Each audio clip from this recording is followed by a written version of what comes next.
आजमगढ़ से बीजेपी सांसद दिनेश लाल यादव निरहुआ ने एक बार फिर से सपा अध्यक्ष अखिलेश यादव को खुली चुनौती दी है। उन्होंने कहा कि अगर अखिलेश यादव आजमगढ़ से चुनाव नहीं लड़े तो वे जहां से भी चुनाव लड़ेंगे मैं भी वहीं से उनके खिलाफ चुनाव लड़ूंगा और ये मेरा फाइनल डिसीजन है। दरअसल सांसद निरहुआ बुधवार को आजमगढ़ जिले में रोडवेज स्थित मेदांता ग्रुप के कलेक्शन लैब सेंटर का उद्घाटन करने पहुंचे थे, जहां उन्होंने पत्रकारों से बात करते हुए कहा कि अखिलेश यादव जिस संसदीय क्षेत्र से खड़े होंगे मैं भी वहीं से चुनाव लड़ूंगा। इसके लिए मैं भारतीय जनता पार्टी के संगठन की इकाई से आग्रह भी करूंगा।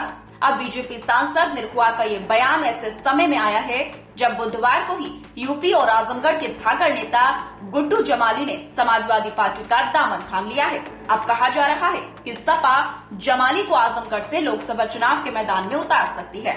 बता दें कि जमाली पिछले लोकसभा चुनाव में बहुजन समाज पार्टी के प्रत्याशी रहे थे।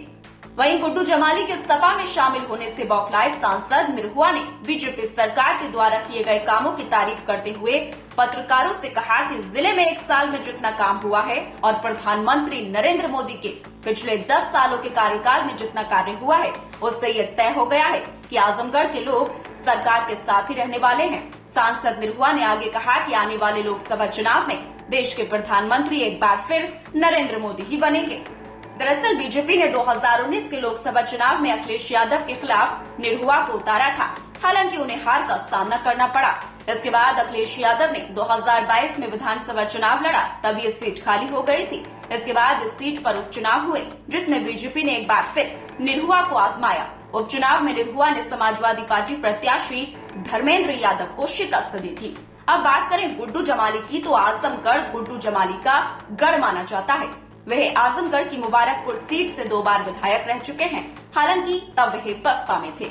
वहीं गुड्डू जमाली 2022 के लोकसभा चुनाव में सपा की हार का कारण रह चुके हैं, क्योंकि बसपा से गुड्डू जमाली, सपा से धर्मेंद्र यादव और बीजेपी से निरहुआ मैदान में थे।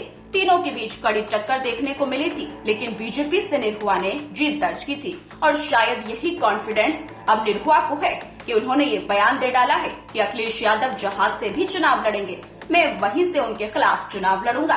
वहीं दूसरी ओर राजनीतिक पंडितों का मानना है कि गुड्डू जमाली के सपा में आने से अखिलेश यादव के लिए सीट पर चुनाव जीतना आसान हो जाएगा। हालांकि अभी तक ना तो समाजवादी पार्टी ने इस सीट पर कोई उम्मीदवार की घोषणा की है और न ही बीजेपी ने इस सीट पर अपना उम्मीदवार बताया है, लेकिन माना जा रहा है कि निरहुआ और अखिलेश के बीच ही मुकाबला हो सकता है, या फिर अखिलेश यादव खुद किसी दूसरी सीट से मैदान में उतरकर निरहुआ के खिलाफ गुड्डू जमाली को उतार सकते हैं। अब देखना काफी दिलचस्प होगा कि निरहुआ, जमाली और अखिलेश यादव आखिर किस सीट पर चुनाव लड़ते हैं। फिलहाल इस खबर में इतना ही। बाकी अपडेट्स के लिए बने रहिए न्यूज़ टाइम के साथ।